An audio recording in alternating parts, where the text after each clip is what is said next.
So then take a look at the SK 13-piece 3/8 drive deep metric socket set.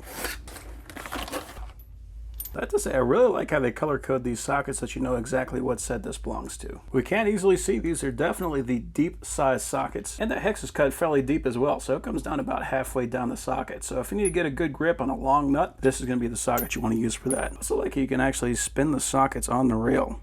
It's a very nice design rail. So we got 10, 11, 12, 13, 14, 15, 16, 17, 18, 19, 20, 21, 22. So absolutely no skips from a 22 down to a 10. We can also see if we look closely that these are all drilled out on the corners. So what that means is that this is going to be good for off-corner loading, so we're not going to be rounding off fasteners. These also have a very nice chrome finish on them, so they're going to be very easy to clean. They do have slots cut in on every side for that detent. And these work with 2-stage extensions.